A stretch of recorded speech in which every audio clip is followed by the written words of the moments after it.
नमस्कार। रचनाशाला स्टूडियो में आप सभी का बहुत बहुत स्वागत है। जहां कानून समाज की रूपरेखा तय करते हैं, वहीं समाज में होने वाली घटनाएं बनने वाले कानूनों की रूपरेखा तय करती हैं।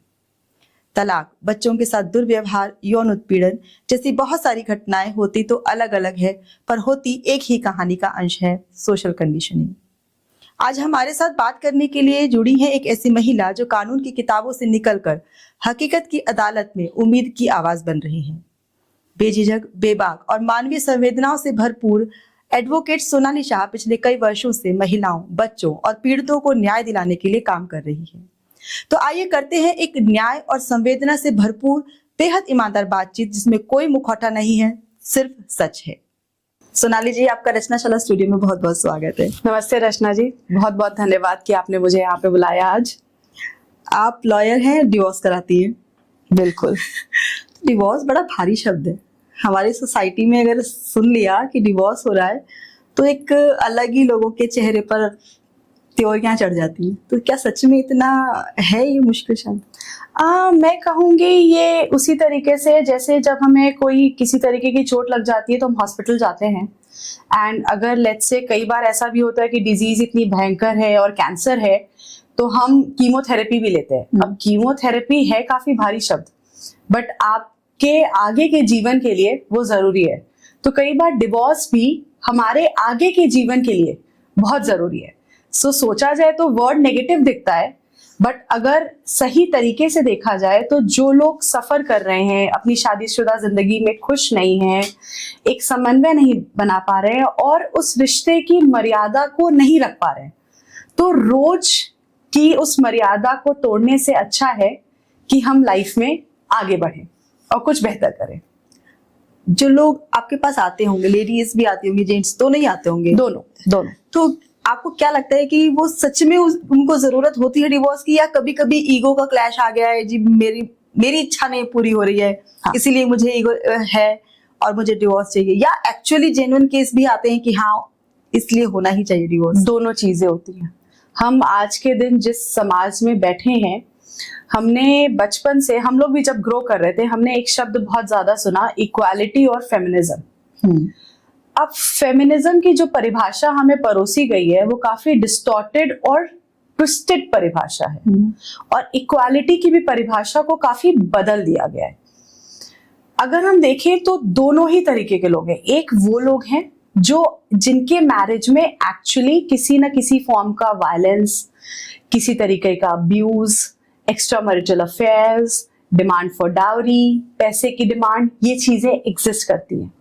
ठीक है, कुछ लोग ऐसे हैं जो आपस में तालमेल नहीं बैठा पा रहे।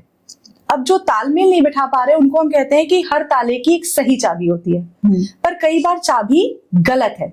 तो जब चाबी गलत होगी तो ताला नहीं खुलेगा। तो जो एक हस्बैंड वाइफ के रिलेशनशिप में जो प्यार का ताला है वो अनलॉक नहीं होता। तो ये वाली एक जनता, और एक जनता है जो शादी की परिभाषा ही नहीं समझ पा रही है। उन्हें यही नहीं समझ आ रहा है कि मैरिज क्या है। मैरिज इसलिए नहीं है कि आप जाके यूरोप ट्रिप आपको लेना था, या आपको आपके घर वाले कह रहे थे कि घूमने नहीं जाने देंगे इसलिए आपने शादी कर ली, या आपको लग रहा था कि अरे यार मैं खुद से गुच्ची नहीं खरीद पा रही हूँ तो हस्बैंड मेरा अच्छा कमाता है, ये हमें गुच्ची लेके देगा और इंटरनेशनल हॉलिडेज देगा। शादी की ये परिभाषा ही नहीं है। शादी का सिंपल सरल मतलब है कि आप पार्टनर्स हैं, दो पार्टनर हैं जो मिलके अपनी जिंदगी बनाते हैं, एक सपना बुनते हैं और उसको मिलके पूरा संजो के उसे पूरा करते हैं। उसमें दोनों का कंट्रीब्यूशन है।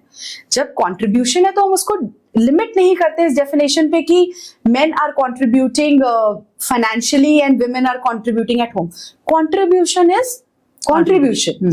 अगर घर के हस्बैंड्स बाहर निकल के पैसा कमा रहे हैं और एक महिला पीछे रह के पूरा घर संभाल रही है, पूरे समाज को संभाल रही है, बच्चों की परवरिश कर रही है, उन्हें एक अच्छा इंसान बना रही है, तो वो भी कंट्रीब्यूशन है। और वो साथ में पैसे भी जोड़ रही है उन सपनों को पूरा करने के लिए जो दोनों ने मिलके देखे हैं। फाइनेंस तो महिला के हाथ में है ना, वो चाहे तो सब बहा दे, चाहे तो बचा ले। तो ये जो डेफिनेशन है, कई बार हम भूल जाते हैं कि शादी का पर्पस क्या है। शादी का पर्पस कंपेनियनशिप और पार्टनरशिप है। तो हमें तीनों ही तरीके के लोग मिलते हैं। कई बार हमें ये भी दिखता है कि लोगों में ना बस छोटी सी मिसअंडरस्टैंडिंग है एंड शायद थोड़ी सी मैरिज काउंसलिंग, थोड़ी सी एक दूसरे को बेहतर समझने की कोशिश करने पे उनकी शादी संभल सकती है।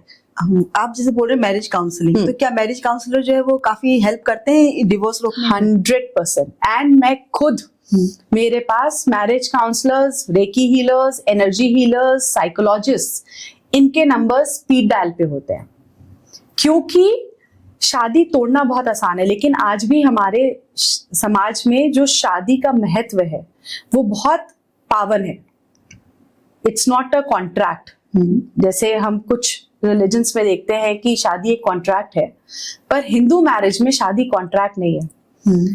तो ये जो साइकोलॉजिस्ट है या जो थेरेपिस्ट है या मैरिज काउंसलर्स है, कई बार उन छोटी छोटी चीजों को आपको रिजॉल्व करने में हेल्प करता है। वो जो ईगो क्लैशेस हम जिसे कह रहे हैं, या बिना मतलब की बात को भी हमने एग्जैजरेट करके रखा है, उन सिचुएशंस को संभालने में काफी हेल्प करते हैं। सो मेरा मानना तो यही है कि शादी तब तक नहीं टूटनी चाहिए जब तक उसमें एक्चुअली किसी तरीके की दिक्कत ना हो, किसी तरीके का अब्यूज ना हो, एक्स्ट्रा मैरिटल अफेयर्स ना हो, ना उस तरीके की चीजें अगर ना हो, तो हमें कोशिश करनी चाहिए कि आपस के तालमेल को अगर हम ठीक कर सकते हैं तो वो कोशिश करनी चाहिए। बट बहुत जगहों पे वो कोशिश भी नाकाम हो जाती है। तो जहां नाकाम हो जाती है फिर हमें डिवोर्स का सहारा लेना पड़ता है। अभी जैसे आप कह रहे हैं कि वो जबरदस्ती के इश्यूज नजर आते हैं, सीधी सी बात यही है ना कि है नहीं लेकिन बना दिया गया। लेकिन बहुत सारी लेडीज ऐसी भी होती है जिनकी यहाँ एक्चुअली प्रॉब्लम है, लेकिन उनको रियलाइज ही नहीं हो रहा कि ये प्रॉब्लम है और वो बर्दाश्त करती जा रही हैं। और वो क्या सच में वो जो एक्चुअल विक्टिम्स है वो आप तक पहुंचते हैं, या वो लोग जो जिन्हें लगता है कि हाँ हम ज्यादा पढ़े लिखे हैं, क्योंकि लड़कियों पर आजकल आरोप भी लगते हैं कि ज्यादा पढ़ लिख गई है ना तो इसीलिए नहीं डिवोर्स चाहिए। पहले हमारी मम्मी तो नहीं लेती थी, हमारी दादी तो नहीं लेती थी, ये बहुत आराम से लोग कहते हुए दिखते हैं। तो क्या सच में ऐसा है कि ज्यादा पढ़ लिख गई है इसलिए डिवोर्स हो रहे हैं, या वो एक्चुअली में उनको कहने की हिम्मत आ गई इसलिए कह रही हैं? नहीं, प्रॉब्लम ये हुई है कि महिलाएं या लड़कियां जब से पढ़ लिख गई हैं उनका रोल डबल हो गया है। वो घर भी देख रही हैं और बाहर भी देख रही हैं।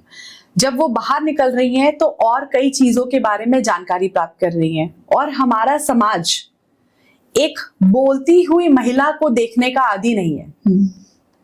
उसने जो माँ और दादी देखी है, ज्यादातर माएं और दादी ने कभी मुंह नहीं खोला। पापा ऑफिस से आए तो मम्मी तैयार होके उनके लिए चाय और पानी लेके आ गई। पापा का खाने का समय हुआ तो वो थाली सजा के खाना लेके आ गई। पापा ने कहा कि मेरे पैर में तकलीफ हो रही है तो माँ ने पैर दबा दिया। तो उन्होंने बोलती हुई महिलाओं को कभी देखा ही नहीं। और ये जो एजुकेशन का रोल है, एजुकेशन एंड डिवोर्स का कोई आपस में लेना देना नहीं है।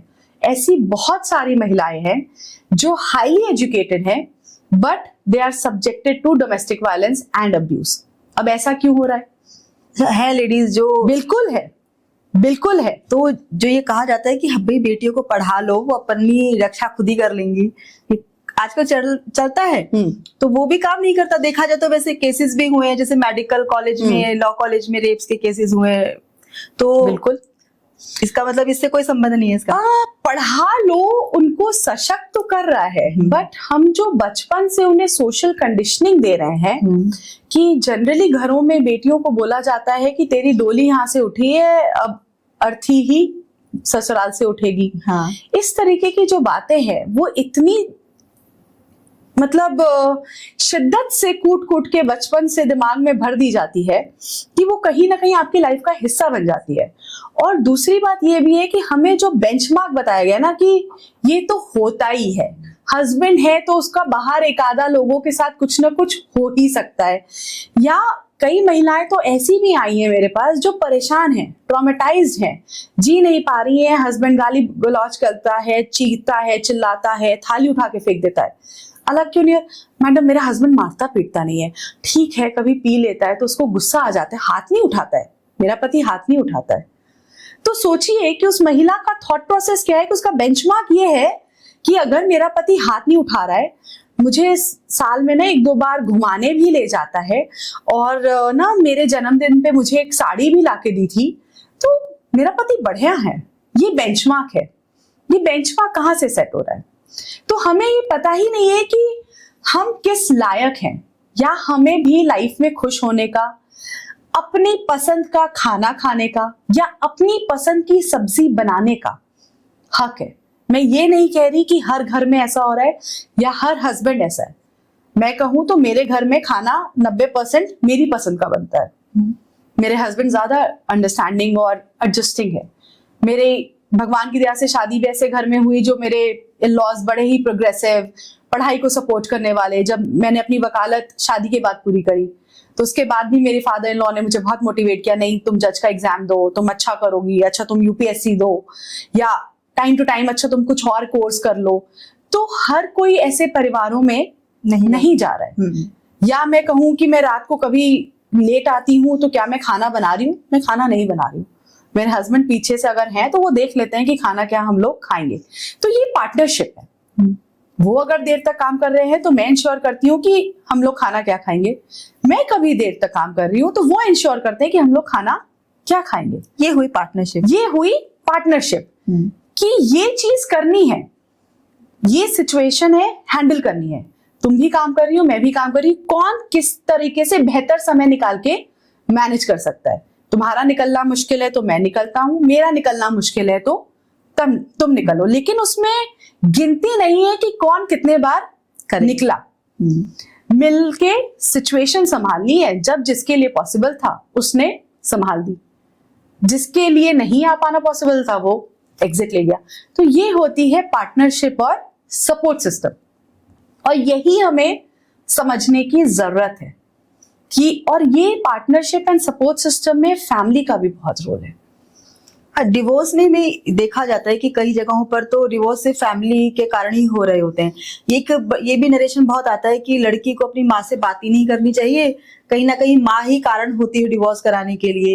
ये स्टेटमेंट भी बड़ा सुनते हैं हम लोग। देखिए, नरेशन तो कई सारे हैं, डिवोर्स के कारण कई सारे बता दिए जाते हैं, बट मेरी जो समझ है वो ये कहती है, आपके एक्सपीरियंस के क्या कहते हैं? मेरी समझ और मेरा एक्सपीरियंस भी यही कहता है कि हर शख्स हस्बैंड और वाइफ के अलावा एक तीसरा शख्स है, और जो दो लोग उस रिश्ते में बंधे हुए हैं, अगर वो अपने रिश्ते को समझ और संभाल नहीं पा रहे हैं, एक दूसरे को नहीं समझ पा रहे हैं, एक दूसरे की खूबियां और खामियां या कमियों को नहीं समझ पार कर रहे हैं, तो कोई भी तीसरा बंदा आपको अफेक्ट कर ले जाएगा। हम लोग कोई बच्चे तो है नहीं। आपकी जब शादी हुई है, आज के दिन किसी भी कपल की उठा लें तो मोस्ट ऑफ द केसेस में आजकल 21-22 की उम्र में आपको शादी भी नहीं दिखेगी। जनरली लोगों की जब शादी हो रही है तो 26, 28, 30 ये वाला रेंज पहुंच चुका है। तो जब आप 26, 28, 30 साल के हैं, आप ग्रेजुएट हैं, पोस्ट ग्रेजुएट हैं, या 5-6 सालों से काम कर रहे हैं,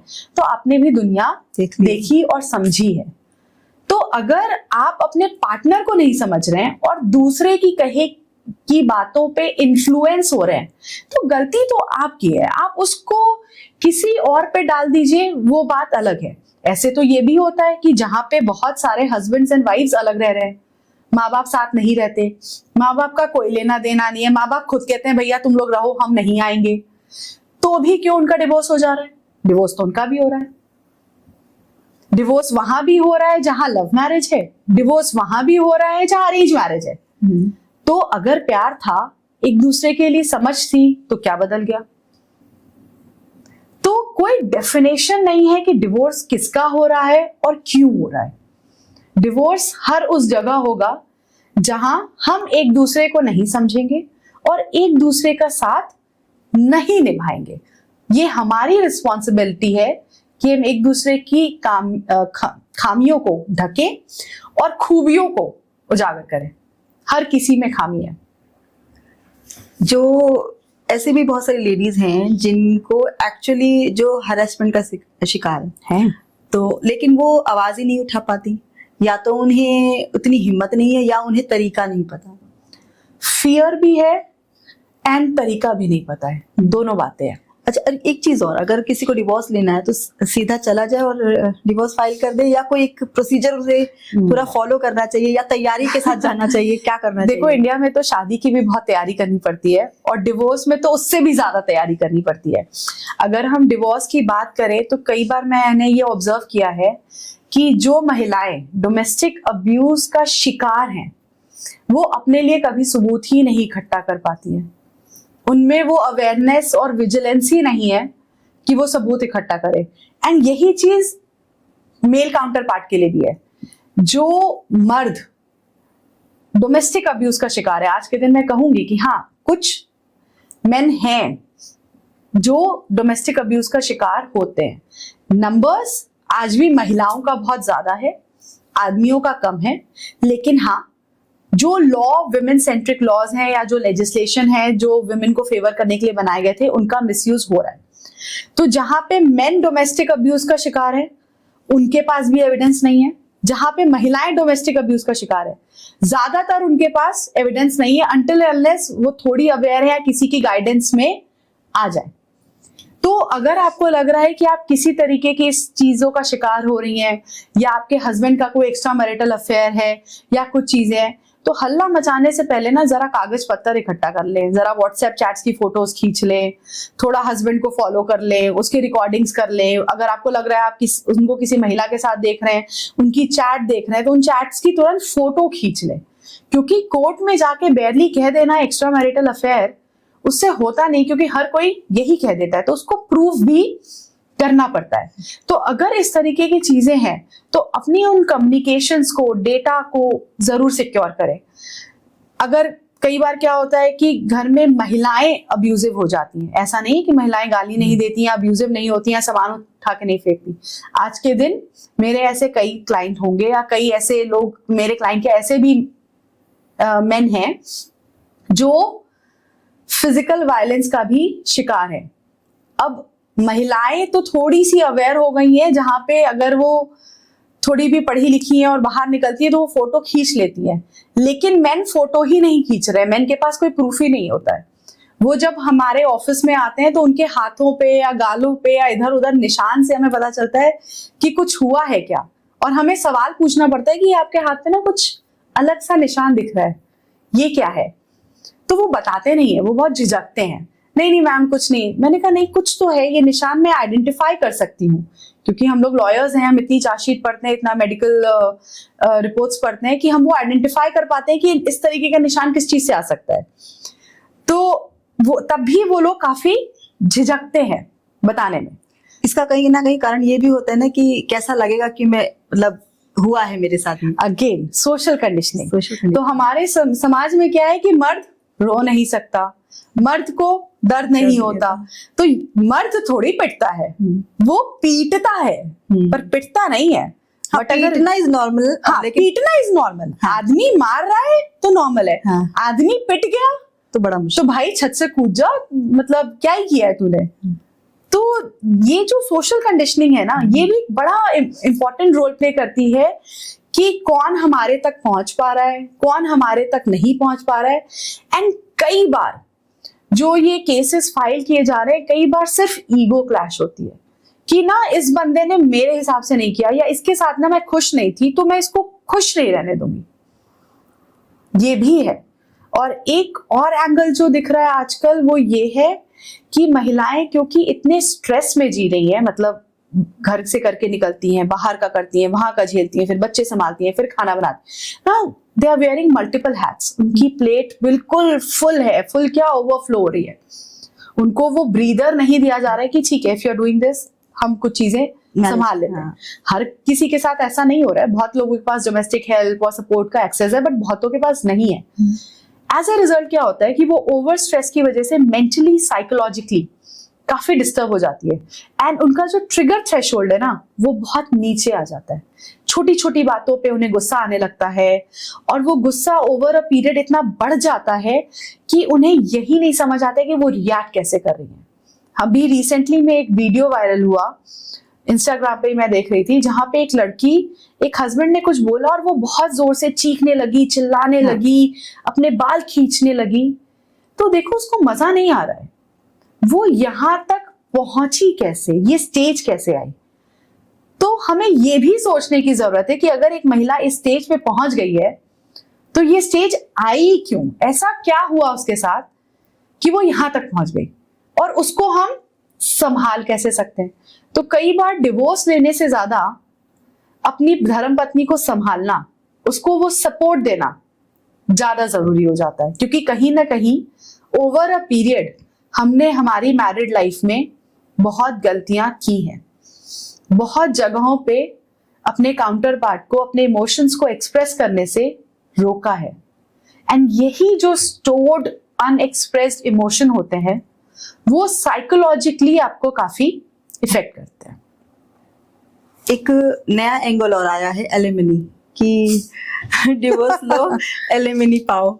और अगर कोई लड़की ये सोचती है कि डिवोर्स हो और मुझे एलिमनी मिले, अगर वो इसके लिए कहती है, तो क्या सबसे पहले तो क्या एलिमनी मिलना इतना आसान है कि मुझे लड़की ने कहा मुझे डिवोर्स चाहिए और इतना % मुझे एलिमनी चाहिए, क्या इतनी आराम से मिल जाता है? नहीं, एलिमनी इतनी आसान नहीं है। लेकिन पता है, एक्चुअली एज लॉयर्स हम लोग ने भी तरीके निकाले हैं कि सामने वाले को कैसे एलिमनी देने पे मजबूर किया जाए।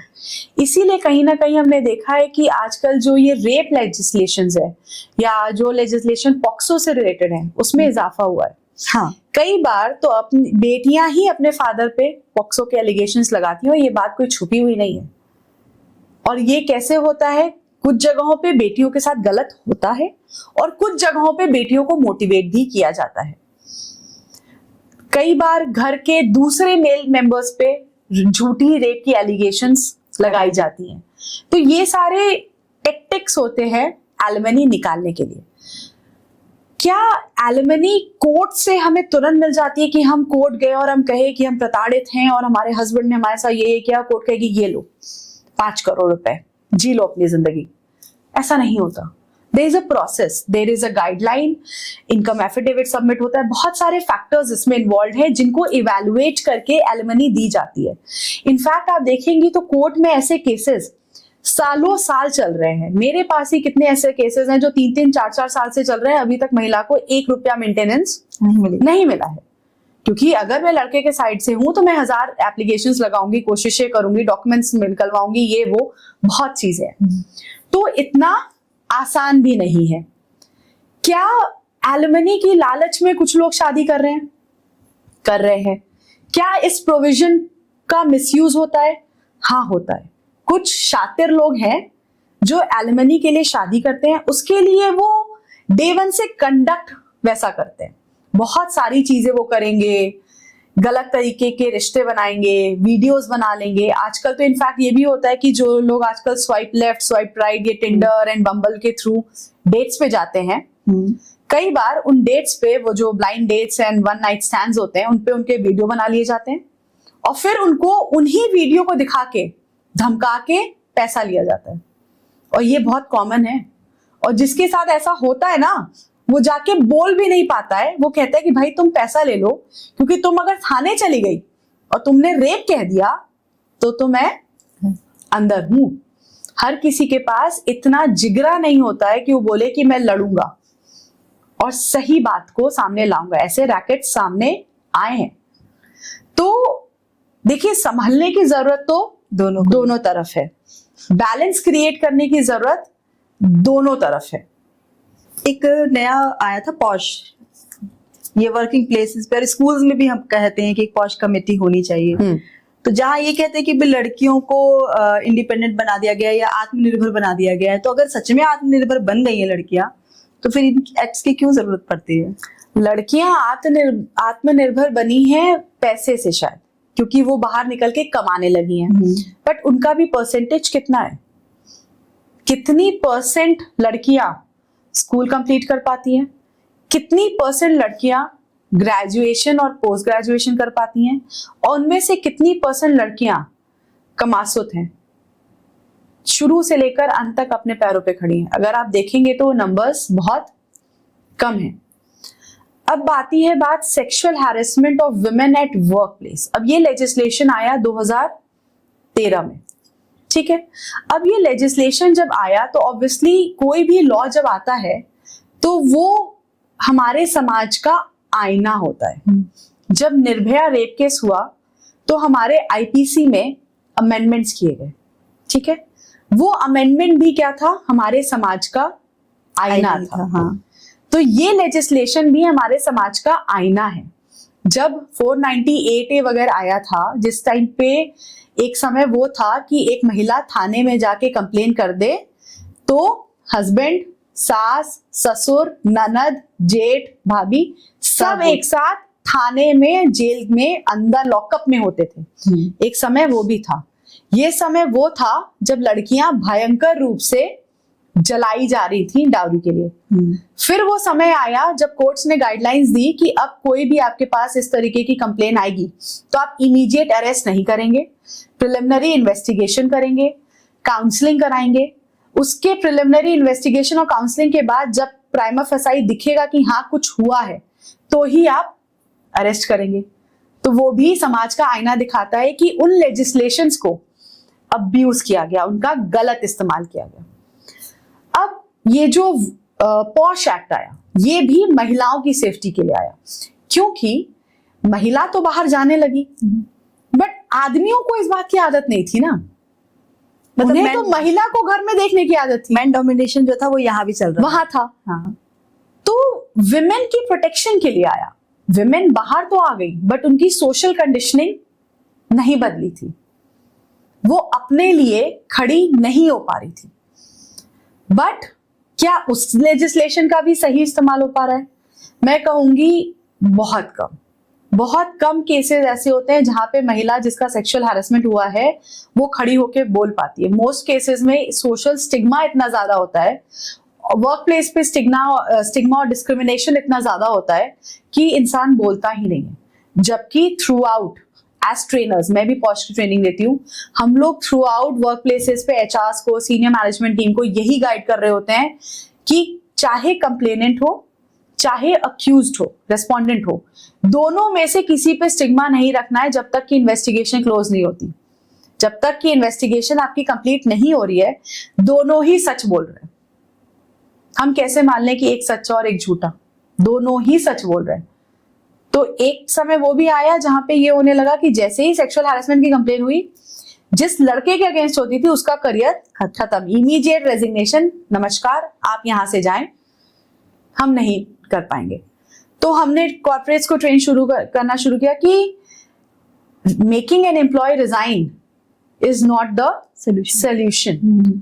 Objective of this legislation is to create safe workplaces. ये तो फिर से मिसयूज की चीज बन गई। तो मिसयूज यहाँ पे दूसरे तरीके से हुआ। हाँ। कुछ केसेस में हमने ये भी देखा कि आपको याद होगा कि एक डीपीएस के बच्चे ने छत से कूद के सुसाइड कर लिया था। उसके ऊपर उसकी ही एक क्लासमेट या एक फ्रेंड ने एक फॉल्स एलिगेशन लगाया था और वो प्रूव भी हुआ कि वो एलिगेशन फॉल्स था। लेकिन वो लड़का इतना ट्रॉमेटाइज हो गया कि वो छत से कूद गया। तो इन चीजों का क्या नतीजा हो सकता है, ये हमने कई बार देखा है, सुना है, समझा है। इसलिए हम सबको ये समझने की जरूरत है कि जो भी लेजिस्लेशन आपकी प्रोटेक्शन के लिए बनाए हैं, आप उनको उसी तरीके से इस्तेमाल करने, वरना विथ टाइम इवेंचुअली ये हो जाएगा कि ये सारे लेजिस्लेशन स्क्रैप ऑफ किए जाएंगे। अभी इतनी जल्दी तो नहीं हो रहा है, बट अगर ये अब्यूज चलता रहा और एज लॉयर्स हमने भी वो जिम्मेदारी नहीं ली कि झूठे केसेस में किसी को फंसाना नहीं है। हालांकि ये कहना बहुत मुश्किल है क्योंकि आप कई बार चीजें करते हैं because what your client expects you to do, but I think it should be your ethics, work ethics, which I really try to practice at my end, कि मैं अपने क्लाइंट को समझाने की कोशिश करूंगी, उसको रिजोल्यूशन देने की कोशिश करूंगी, लेकिन किसी और की जिंदगी जबरदस्ती बर्बाद नहीं करूंगी। कुछ चीजें हम करते हैं to achieve certain purpose, but not to the extent कि किसी की लाइफ बर्बाद हो जाए। जो भी कहा आपने कि एक बन जाता है कि किसी पर एलिगेशन लगा तो कहीं ना कहीं वो सोसाइटी का ही तो दबाव उस पर आया जो उसके आसपास के लोग हैं। सेम डिवोर्स के साथ होता है कि अगर किसी ने डिवोर्स अप्लाई कर दिया या डिवोर्स केस चल रहा है या डिवोर्स हो गया है तो सोसाइटी उसे एक बहुत अलग तरीके से देखती है। ये तो हुआ कि जो सबसे पहले हमारी बात हुई कि डिवोर्स लेनी चाहिए नहीं चाहिए, या प्रोसीजर हो गया, चलिए हो गया डिवोर्स, उसके बाद क्या वो क्या किसी की भी स्थिति होती है, चाहे वो हस्बैंड वाइफ हुए, और जनरली केसेस में देखा गया कि बीच में बच्चे भी होते हैं। तो क्या वो सच में इतना आसान हो जाता है रास्ता जितना लगता है कि भाई डिवोर्स ले लो हमारी जिंदगी आगे की आसान हो जाएगी? डिपेंड करता है। जहाँ पे डोमेस्टिक अब्यूज है, जहाँ आपकी रेगुलर लेवल पे कलेश है, मारपीट हो रही है, अल्कोहलिक हस्बैंड है, रोज के लड़ाई झगड़े हैं, वहां पे तो जिंदगी बेहतर हो जाती है। लेकिन कुछ जगहों पे जहां हम अपने ईगो क्लैशेस में आके डिवोर्स लेते हैं, वहां पे post divorce settlement takes time. अब ये बातें ना बड़ी सब्जेक्टिव है, कई फैक्ट्स और फिगर्स रिस्पॉन्सिबल होते हैं। कुछ लोग होते हैं जिन्हें बड़ी अच्छी एलिमनी मिल जाती है, बढ़िया घर मिल जाता है, बढ़िया गाड़ी मिल जाती है, ठीक ठाक पैसे मिल जाते हैं, उनकी लाइफ अलग डायरेक्शन में चल जाती है। मेटेरियलिस्टिकली हुई ना। हाँ, तो लोगों को मटेरियल ही चाहिए। होलिस्टिक लाइफ की जानकारी कितने लोगों को है? अगर हम होलिस्टिकली लाइफ अपनी समझने लगे, मैरिज को समझने लगे, तो डिवोर्स नीचे आ जाएगा। आज कितने अर्बन सोसाइटी में कई जगहों पे डिवोर्स मटेरियलिस्टिक कारण से है। मैंने ऐसा भी तलाक देखा है जहां लड़की ने शादी करी, हनीमून पे गई, हनीमून पे यूरोप ट्रिप पे गई, यूरोप ट्रिप पे से आके बोली कि भाई मैंने शादी तुमसे इसलिए करी थी, मुझे यूरोप जाना था, मेरे घर वाले जाने नहीं दे रहे थे, अब डिवोर्स चाहिए। अब डिवोर्स चाहिए। तो ये मटीरियलिस्टिक तो है। आज के दिन जब लड़का और लड़की मिलते हैं तो लड़कियों का सवाल होता है तुम्हारे पास गाड़ी कौन सी है, कितने इंटरनेशनल हॉलिडे ले जाओगे, कहाँ होटल में जाओगे, कौन से 5 स्टार्स में खाना खिलाओगे, फाइन डाइनिंग करोगे कि नहीं। चलिए लड़के ने बोल दिया कि चलो हम हनीमून पे ना न्यूजीलैंड जाएंगे, ठीक है जी। सिचुएशन बदली, नहीं जा पाया, फिर होता है तांडव। तो जब आप अपने रिश्ते की बुनियाद ही मटेरियलिस्टिक चीजों पे रखोगे तो आपकी लाइफ तो उसी के रिवॉल्व करेगी ना। ये तो आप गर्ल्स का साइड बता रहे हैं कि गर्ल्स की साइड से जो डिमांड्स आ गई, तो क्या मेल्स की तरफ से भी इस तरह की चीजें होती हैं कि एक्सपेक्टेशंस और ये भी कारण बनती हैं? कई बार मेल्स को भी ट्रॉफी वाइफ चाहिए होती है। उन्हें गुड लुकिंग, सोशली एक्सेप्टेबल ना, जो एक कैलिबर रखती हो, ऐसी वाइफ चाहिए होती है, बट जो नॉन इंटरफेयरिंग। उन्हें ट्रॉफी चाहिए होती है। There are lot of men who are narcissist. वो खुद गलत करेंगे, आपको ट्रिगर करेंगे और आपके रिएक्शन के लिए आप ही को जिम्मेदार बताएंगे कि आपकी वजह से हमने ऐसा किया। बहुत ऐसे हस्बैंड्स होंगे जो लेट नाइट अल्कोहलिक हैबिट्स में होंगे, या डेली का सिस्टम होगा कि ऑफिस के बाद पार्टीज में जाना है, लड़कियों के साथ उठना बैठना। एक टाइम आएगा जब कोई भी महिला इस चीज को टॉलरेट नहीं कर पाएगी। एक मैरिड लाइफ का सिस्टम और बैलेंस होता है। इसीलिए कई बार लव मैरिज के बाद डिवोर्सेस होते हैं, क्योंकि बॉयफ्रेंड गर्लफ्रेंड के रिलेशनशिप में और एक हस्बैंड वाइफ के रिलेशनशिप में बहुत फर्क है। हर शादी अपने साथ जिम्मेदारी और बैगेज लेके आती है। आपको वो बैलेंस क्रिएट करना है। आपको अगले दिन सवेरे उठ के ऑफिस जाना है, आपके बच्चे हैं तो आपको उनको स्कूल भेजना है। तो जब आप पहले तो हर दिन पार्टी कर ले रहे थे, 11 बजे तक सो भी ले रहे थे, बट शादी के बाद तो रिस्पॉन्सिबिलिटीज है ना। या घर में पेरेंट्स हैं तो उनके लिए प्रोबेबली कभी कुछ करना भी है, शायद उनके लिए ब्रेकफास्ट का ध्यान देना है, या उनकी दवाई है, या बहुत चीजें हैं। हर परिवार में चीजें होती हैं। हम लोग बनिया फैमिलीज में हैं, क्या हम लोग अपनी घर की बहुएं एज बहुएं होके क्या हम सुबह उठ नहीं रहे? घर में पेरेंट्स है तो क्या उनके लिए चाय नहीं बना रहे? खुद भले ही ना पिए, खुद हम जूस लेके बैठ जाएं, बट उन्हें तो दे रहे हैं। तो ये सारी चीजें ना बहुत सारे फैक्टर्स पे डिपेंडेंट होती है कि हम डिवोर्स के बाद खुश होंगे कि नहीं। एलिमनी क्या हमें सेटिस्फाई कर देगी? तो सेटिस्फैक्शन हो सकता है शॉर्ट लिव्ड भी हो सकता है कुछ पल के लिए लगे कि अच्छा रहा। जहां पे अब्यूज है वहां पे आपको लाइफ में आगे बढ़ने का मौका मिलता है। ऐसे बहुत लोग हैं जिनकी पहली मैरिज अच्छी नहीं रही, बट सेकंड मैरिज अच्छी रही और लॉन्ग टर्म चली भी। बहुत लोग हैं। तो हम ये नहीं कह सकते कि डिवोर्स हमेशा बुरा ही है। और एलिमनी का कॉन्सेप्ट क्यों था? एलिमनी इसलिए थी कि लड़के काम करते थे, लड़कियां महिलाएं काम नहीं करती थी। अब उनको जब आप निकाल दोगे तो सरवाइव कैसे करूंगी? कुछ जगहों पे तो उनके पास अपने घर वापस जाने का भी ऑप्शन नहीं होता था। कुछ पेरेंट्स नहीं एक्सेप्ट करते थे, वो अपनी हिम्मत पे डिवोर्स ले रही थी। तो एलिमनी उस सिचुएशन के लिए थी जहां एक महिला अगर उसको उसका हस्बैंड निकाल देता है, या किसी का ऐसा भी तो हो रहा था ना, महिलाओं को घर से धक्का मार के निकाल दिया जाता था, तो वो जिंदा कैसे रहेगी? अगर उसका बच्चा भी उसके साथ है, या रोज की मार पीट और गाली गलौज से तंग आके वो घर छोड़ के भाग जाती है अपना जीवन बचाने के लिए, तो वो जिंदा कैसे रहेगी? तो एलिमनी उसके लिए थी। Alimony as a source of income और अपग्रेडिंग द लाइफस्टाइल का कॉन्सेप्ट कभी था ही नहीं। एंड आज भी कई बार आप कोर्ट की जजमेंट्स देखेंगी जो कहती है कि अगर एक महिला पढ़ी लिखी है और नौकरी करती थी और जानबूझ के नौकरी छोड़ के बैठी है तो उसको मेंटेनेंस नहीं मिलेगी, वो काम करे। और आपको मेंटेनेंस मिलेगी तो मेंटेनेंस का ये मतलब नहीं है कि आप हस्बैंड से बोलो कि भाई मुझे मर्सिडीज चाहिए, मुझे रोलेक्स की घड़ी चाहिए, मुझे 5 करोड़ का बंगला चाहिए। सिमिलर स्टैंडर्ड ऑफ लिविंग का बेंचमार्क है। अब सिमिलर स्टैंडर्ड ऑफ लिविंग भी बहुत फैक्टर्स पे डिपेंड हो जाती है। अगर एक हस्बैंड 100 रुपए कमा रहा है तो कोर्ट कभी 100 रुपए पूरा वाइफ को नहीं दिलवा देगी। कोर्ट देखेगी कि बच्चे किसके पास हैं, हस्बैंड के साथ डिपेंडेंस कौन है, क्या उसके माँ बाप की जिम्मेदारी उसके ऊपर है, क्या कोई और जिम्मेदारी उसके ऊपर है, क्या किसी भी बच्चे को किसी तरीके की कोई बीमारी है जिसपे बहुत मेडिकल एक्सपेंसेस हैं।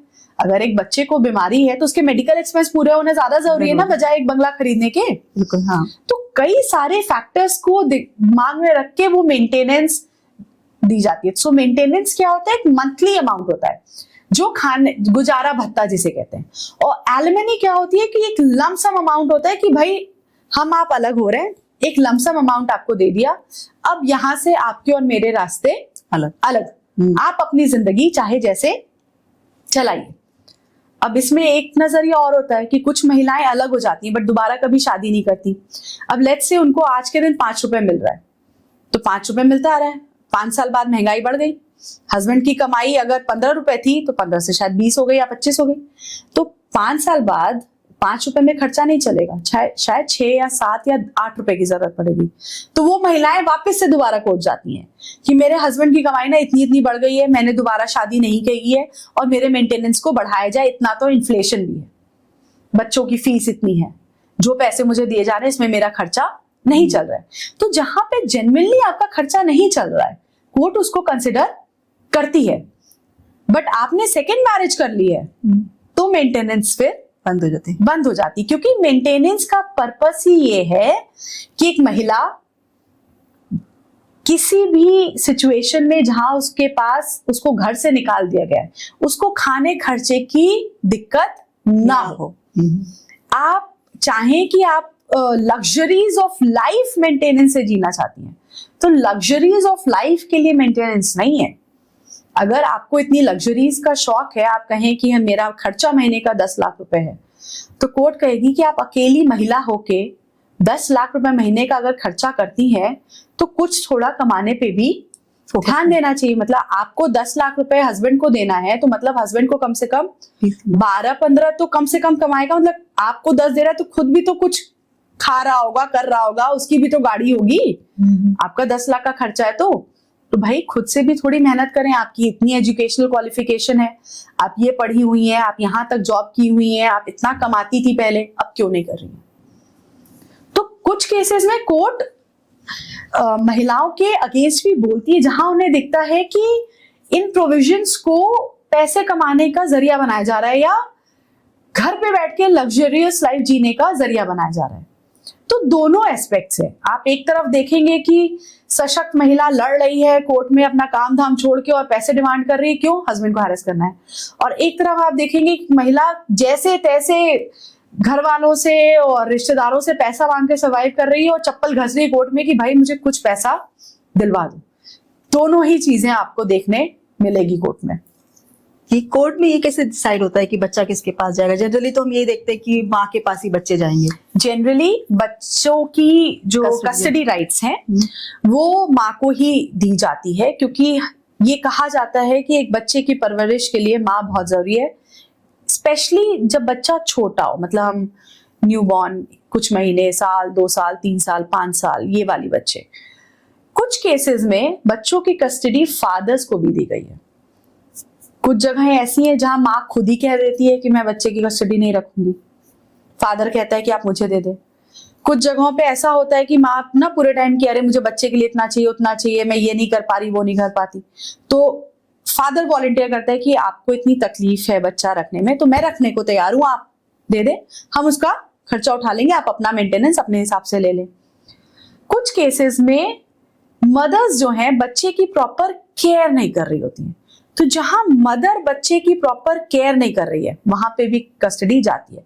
सो अल्टीमेटली जब भी चाइल्ड कस्टडी डिसाइड होती है, प्राइम फोकस होता है चाइल्ड वेलफेयर, बच्चे के हित में, बच्चे के फ्यूचर के लिए, बच्चे की ग्रोथ के लिए क्या बेस्ट इंटरेस्ट है, बच्चे की मर्जी पूछी जाती है।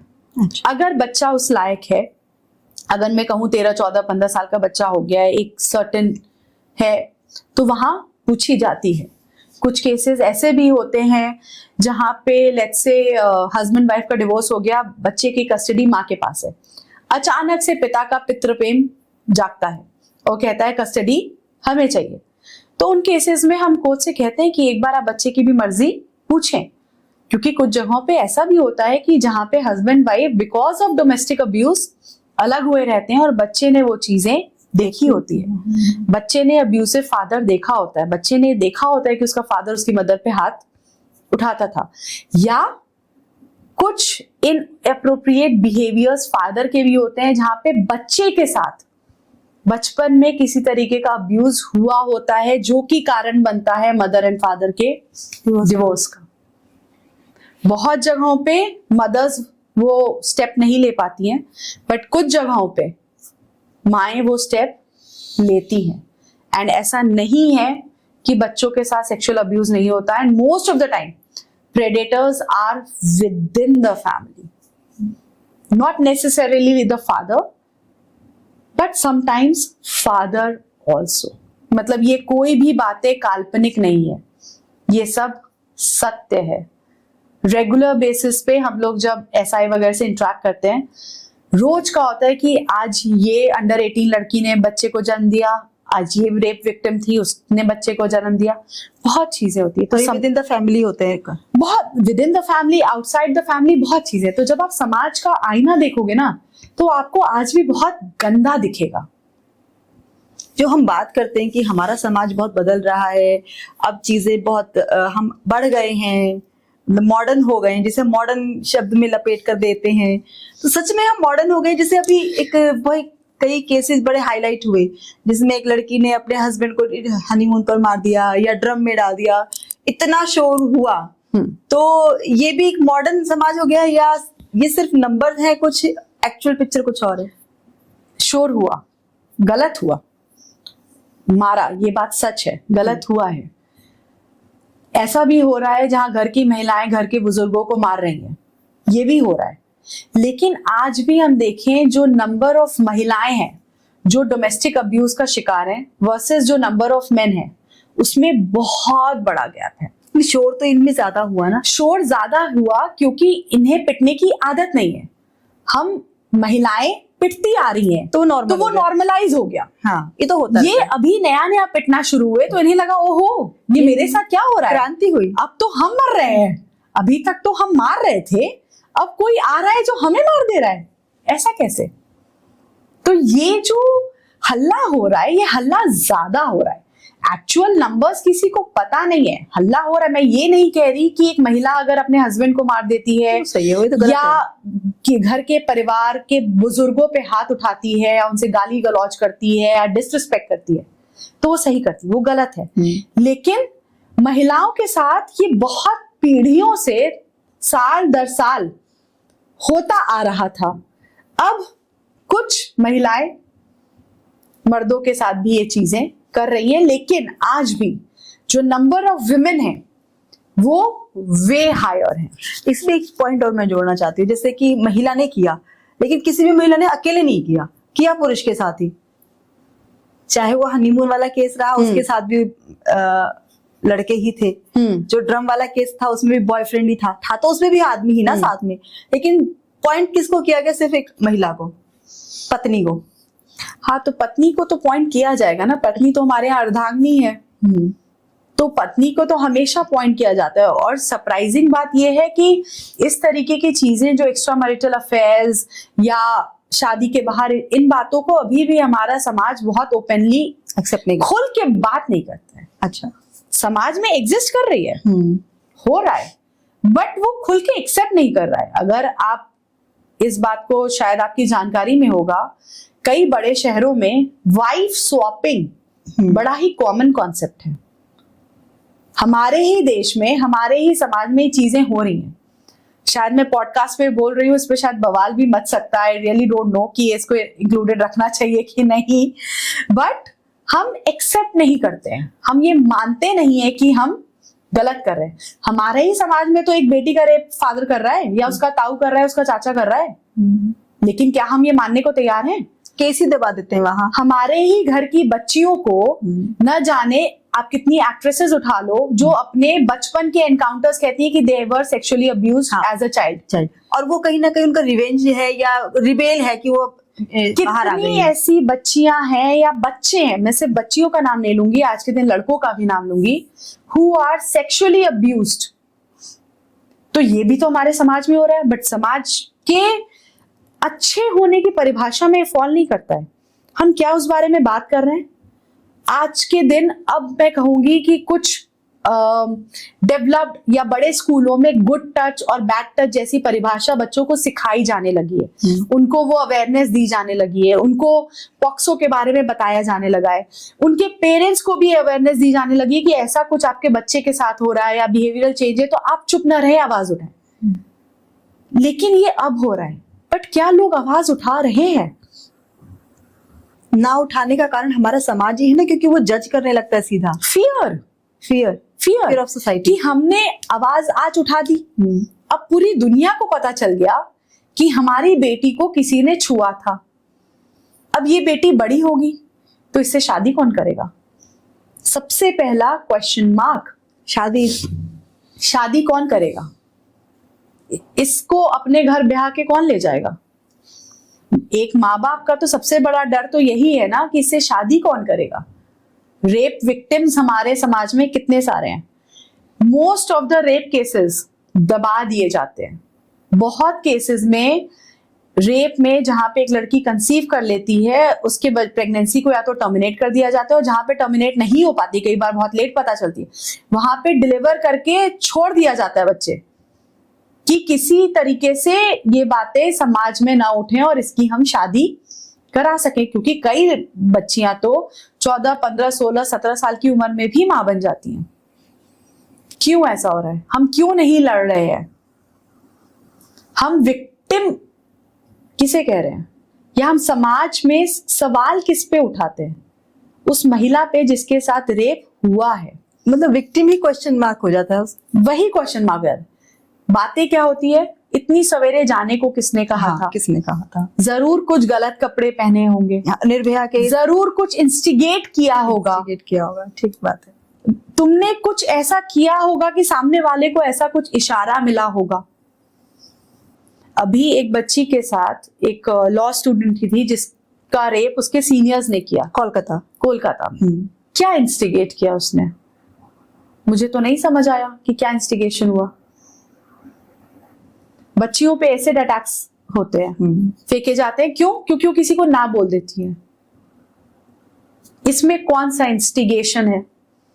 तो हमें अपने लड़कों को भी थोड़ा ट्रेन करने की जरूरत है, और हमें हमारी बेटियों को भी ट्रेन करने की जरूरत है। बेटियों को कि जो प्रावधान हमारी सेफ्टी के लिए बनाए गए हैं हम उनका मिसयूज ना करें।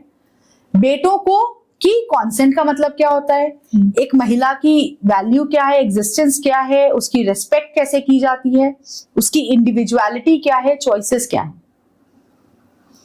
आप कोई नहीं होते हो जो कहोगे कि हाँ मैं परमिशन दूंगा। अभी रिसेंटली एक मूवी आई है आर माधवन की।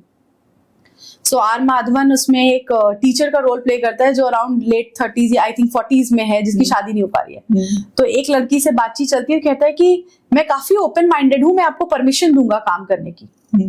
तो उसमें वो ये कहती है कि आप होते कौन है मुझे परमिशन देने वाले?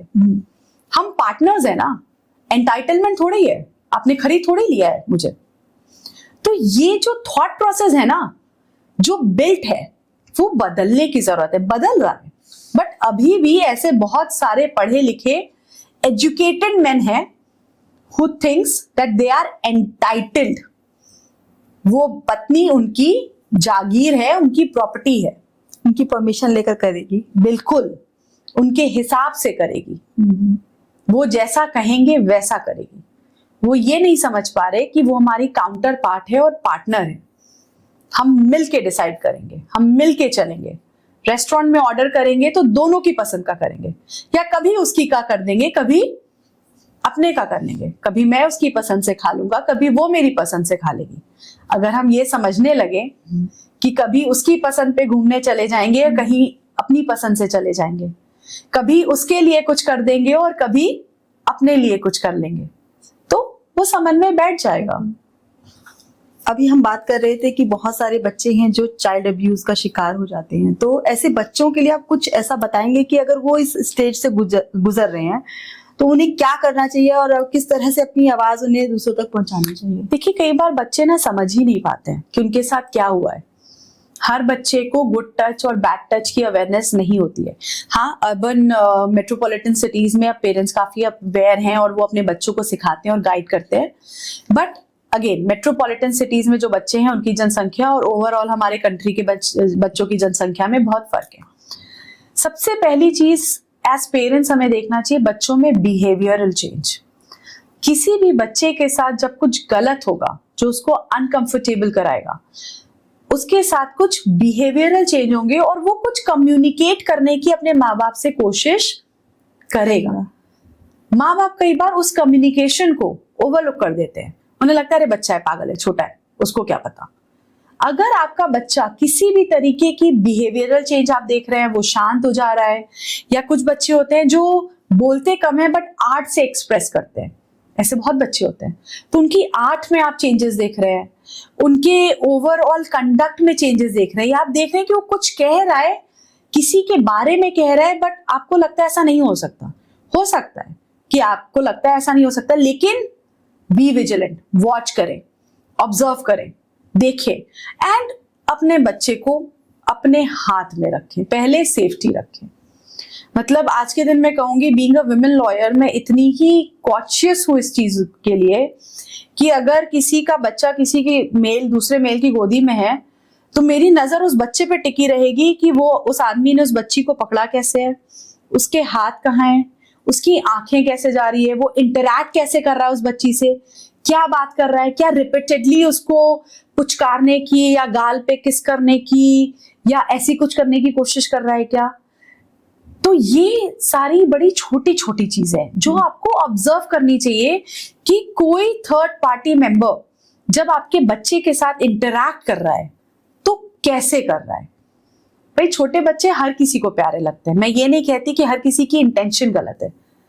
हमारे अराउंड भी इतने सारे बच्चे हैं, भाई हम बच्चों को गले लगाते हैं, उनके साथ खेलते हैं, उनको दबाते भी हैं, जैसे हम कहते हैं ना गुगली वुगली वुश भी करते हैं, लेकिन वो इंटेंट, वो टच और कॉन्डक्ट अलग होता है। और इंसान की जो बॉडी लैंग्वेज होती है ना, उसमें वो दिखेगा, उसकी आंखों में दिखेगा। तो एज पेरेंट्स हमें अवेयर रहना चाहिए जब भी हमारा बच्चा किसी और से इंटरेक्शन में, और बच्चे के बिहेवियर में क्या चेंज, और वो कुछ भी कह रहा है तो उसको सुने, देखें और क्रॉस चेक करें कि जो बातें वो कह रहा है वो बैठ रही हैं कि नहीं, और अपने बच्चे को अवेयर कराएं, उन्हें बताएं कि गुड टच और बैड टच क्या है। कम्युनिकेशन भी बहुत जरूरी है पेरेंट्स का, ताकि बच्चा अगर कोई ऐसी सिचुएशन से जा रहा है तो वो पेरेंट्स से शेयर कर सके। कहीं ना कहीं वो कम्युनिकेशन लैकिंग भी तो है, जिसके कारण वो बता नहीं पा रहे हैं। बिल्कुल बिल्कुल। हमें, अगर मैं कहूँ कि जब हम भी बड़े हो रहे थे, क्या हम अपने पेरेंट्स से हर तरीके की बातें करने के लिए कंफर्टेबल थे? नहीं थे। क्या हमने या आपने अपने पेरेंट्स से कभी कोई जाके इस तरीके का सवाल पूछा होगा कि लेट्स से फिजिकल इंटीमेसी क्या होती है, या ये कैसे होता है, या किस क्या होता है? हमने शायद अपने माँ बाप से कभी ये सवाल नहीं पूछा। हम जब बड़े हो रहे थे, धीरे धीरे इधर उधर से हमने इंफॉर्मेशन टुकड़ों में बटोरी और एक्सप्लोर किया। हमने शायद कभी किसी से किसी भी चीज के बारे में सवाल नहीं पूछा। या लेट्स से जब लड़कियों को मेंस्ट्रुअल साइकिल भी बिगिन होता है, या उनके बॉडी में जो चेंजेस आते हैं, या उन चेंजेस से कैसे डील करना है, या उनको क्या चीज क्यों महसूस हो रहा है, हम उसके बारे में भी पूछते नहीं है। हम खुद ही अंदर ना फिगर आउट करने की कोशिश करते हैं। इनफैक्ट कुछ लोग आजकल ये भी हैं जो सेक्सुअलिटी को लेके कंसर्न होते हैं। उन्हें ये नहीं पता होता कि उनकी सेक्सुअलिटी क्या है। वो क्वेश्चन मार्क पे जी रहे होते हैं कि मुझे पता कैसे चलेगा कि मुझे क्या पसंद है, मैं क्यों कंफ्यूज हो रही हूँ। या मेरी एक दोस्त मिस्टर ए को देख के ऐसे रिएक्ट कर रही है, लेकिन मुझे किसी को भी देख के ऐसा क्यों महसूस नहीं हो रहा है, मैं किससे पूछूं। तो ऐसे बहुत बच्चे होते हैं जो अंदर ही अंदर घुट रहे होते हैं, कंफ्यूज होते हैं, बट उन्हें ये लगता ही नहीं है कि वो किसी से जाके सवाल कर सकते हैं या अपने अंदर चल रही दुविधा के बारे में बात कर सकते हैं। उनको वो फ्रीडम ही महसूस नहीं होती। तो अगर हम अपने समाज में देखें ना, तो बहुत तरीके के चैलेंजेस हैं। एक कम्युनिटी है जो ट्रांसजेंडर्स की है, एक कम्युनिटी है जो LGBTQs की है। उनके साथ भी तो थ्रू आउट डिस्क्रिमिनेशन ही है ना। आज के दिन अभी इस कमरे में एक ट्रांसजेंडर आ जाए, हमें नहीं समझ आएगा कि उससे कैसे कम्युनिकेट करना है। आपके ऑफिस में किसी कॉर्पोरेट में एक ट्रांसजेंडर हायर्ड हो, तो अब तो गवर्नमेंट ने भी किया है ना, किया है, बट हमें नहीं पता ना उनसे इंटरेक्ट कैसे करना है। हाँ, वो कंफर्टेबल नहीं है, हमें नहीं पता। करेक्ट। हमें नहीं पता कि अगर ऑफिस में वर्क स्टेशन पे मेरी बगल वाली चेयर पे अगर एक ट्रांसजेंडर बैठा है तो उससे कैसे बात करनी है या उससे नॉर्मली कैसे बिहेव करना है, क्योंकि we are the first ones to make them feel uncomfortable. अच्छा। हम तो उन्हें अपने बराबर का समझते ही नहीं है। अपने बराबर का समझते तो सड़क पे क्यों छोड़ देते। इतने सालों से उन्हें रेड लाइट पे भीख मांगने की जरूरत क्यों पड़ी। हाँ, क्योंकि मिला ही नहीं ना, समाज से स्वीकृत नहीं। उन्हें एजुकेशन क्यों नहीं मिली। क्यों आज इतनी लड़ाई के बाद कुछ ट्रांसजेंडर्स हैं जो गवर्नमेंट अपॉइंटमेंट में हैं, कुछ हैं जो एजुकेटेड हो पा रही हैं। क्या आज भी हमें ट्रांसजेंडर्स रेड लाइट पे नहीं दिख रहे हैं? हाँ, होते हैं, दिख रहे हैं। तो वो नौबत ही क्यों आई? अगर वो हमारी तरह थे, जैसे एक मेल जेंडर है, एक फीमेल जेंडर है, एक ट्रांसजेंडर भी है, तो अगर हमने एक्सेप्ट किया था तो सिचुएशन ही नहीं थी। जैसे स्कूल में हम मेल और फीमेल लिख रहे थे, हम शायद टी भी लिख देते। हाँ, मेल फीमेल टी। देन तो हमें नहीं पता है कि इनसे कम्युनिकेट कैसे करना है। प्रॉब्लम हमारे साथ है। मेरे और आपके सामने भी अगर एक LGBTQ कम्युनिटी की पार्टी और हम और आप पहुंच जाएं तो हम खुद को असहज महसूस करेंगे, जबकि we are highly educated people who are living in metropolitan urban societies for past so many years. And हम कहते हैं कि हाँ है, ये कम्युनिटी एग्जिस्ट करती है, we understand. बट हम उस कम्युनिटी में पहुंच जाए वहां जहां वो मेजॉरिटी हो और हम माइनॉरिटी हो, हम खुद को असहज महसूस करेंगे। तो सोचिए कि इतने सालों से इन लोगों को हमने कैसा महसूस कराया है। हर एक वो लड़का जो जब बड़ा हो रहा था लड़के जैसा नहीं था और कुछ अलग था, जिसकी आवाज थोड़ी अलग थी, जिसकी चाल थोड़ी अलग थी, या जो शीशे में खड़े होकर खुद को देख रहा था, उसको हमने क्या क्या कहा है। तो हमने भी बहुत गलतियां की है एज समाज, और समाज में मैं और आप भी हैं। मैं ये नहीं कहूंगी कि मैंने गलतियां नहीं की है, हम भी उसी समाज का हिस्सा है। एंड हमने भी कहीं ना कहीं किसी को कभी ना कभी असहज महसूस कराया है। सोनाली जी, आज आपके साथ हमने डिवोर्स, सेक्सुअल हैरेसमेंट और ट्रांसजेंडर, चाइल्ड अब्यूज, इतने सारे टॉपिक्स पर बात की। मुझे लगता है हमारे श्रोताओं को बहुत कुछ समझने के लिए मिला होगा कि लॉ से पहले जरूरी है कि हमारा समाज अपने सोचने के तरीके को बदले, अपने नजरिए को बदले। अगर वहां चीजें सही हो जाएंगी तो शायद हमें आप लोगों की जरूरत ही नहीं पड़ेगी। दर्शना जी, ऐसा मत बोलिए। देखिए, वकील, डॉक्टर, इनकी जरूरत तो लोगों को समय समय पे पड़ती रहेगी, लेकिन समाज संभलेगा तो कानून हमेशा समाज को बचाने के लिए, कानून हमेशा समाज का आईना है। जैसे जैसे समाज बदलेगा, कानून भी वक्त के साथ बदलेगा। तो हमें जरूरी है कि हम अपने आप को संभालें, तो कानून भी संभाल ही जाएगा। ठीक, बिल्कुल ठीक बात है। मुझे लगता है कि सोनाली जी की बातों को सुनकर आपको समझ आया होगा कि हमें अपने नजरिए को बदलने की जरूरत है। कोई भी काम सिर्फ ईगो के लिए या अपने स्वार्थ के लिए ना करके समाज के बेहतरी के लिए, जीवन की बेहतरी के लिए होना चाहिए। तो सोनाली जी, आज आपसे बात करके बहुत अच्छा लगा। तो रचनाशाला स्टूडियो में आने के लिए और अपनी इतनी सारी जानकारियां हमारे साथ शेयर करने के लिए बहुत बहुत धन्यवाद। बहुत बहुत धन्यवाद, थैंक यू।